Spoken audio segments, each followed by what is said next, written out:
Être solitaire, ce n'est pas avoir spécialement choisi la solitude. C'est être seul avec soi-même, oui, mais pas tout le temps.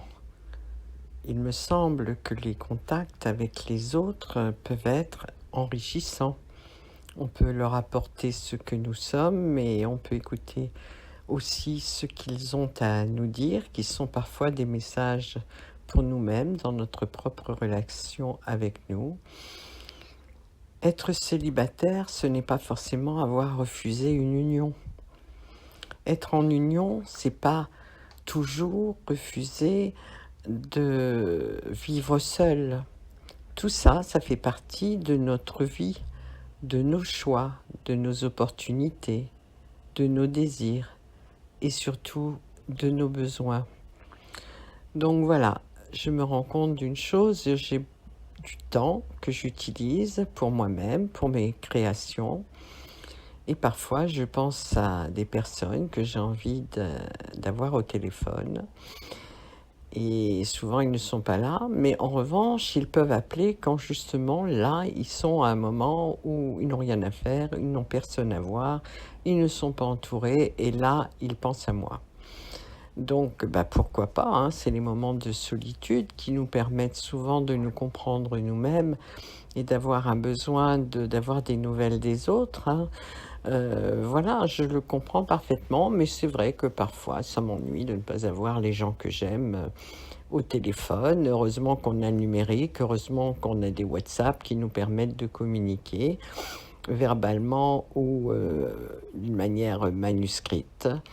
Voilà, j'avais juste envie de transmettre ça. Je ne suis pas mélancolique, je suis juste dans l'envie de communiquer, de partager, d'échanger. Pas du blabla, juste s'apprendre des choses. Je pense qu'il est important de ne pas rester ignorant plutôt, ignoré et ignorant d'ailleurs les deux, parce que l'ignorance n'amène pas beaucoup à l'évolution de notre âme. Le personnage, lui, il peut vivre comme ça, mais c'est quoi vivre ? Vivre, finalement, la vie, on l'a. Tous, nous l'avons. La vie, elle est partout sur Terre. Aussi bien dans les règnes animal, dans le règne végétal, dans le règne minéral et évidemment dans le règne humain. Ça, c'est la vie qui passe à travers nous et qui nous anime, comme le soleil qui peut nous animer dans sa chaleur et dans sa lumière. Mais exister est autre chose. Exister, c'est vouloir comprendre que la vie, elle n'est pas faite à attendre. D'abord, attendre quoi ? La vie n'est pas faite pour ne pas bouger, parce que quand on ne bouge pas, on est mort. Qu'on bouge son corps, qu'on bouge son énergie. Donc, le fait d'exister, c'est souvent notre ego, notre moi-je qui se dit « Ah là là, je vais exister ». Mais au fond, même tous les créateurs, qu'ils soient des artistes chanteurs, des artistes musiciens, des artistes d'architecture, de poterie, de peinture, ils existent eux-mêmes parce que c'est des moments particuliers où ils sont avec eux-mêmes et ça leur fait du bien. Mais en même temps, c'est aussi pour que ce soit vu et parfois reconnu.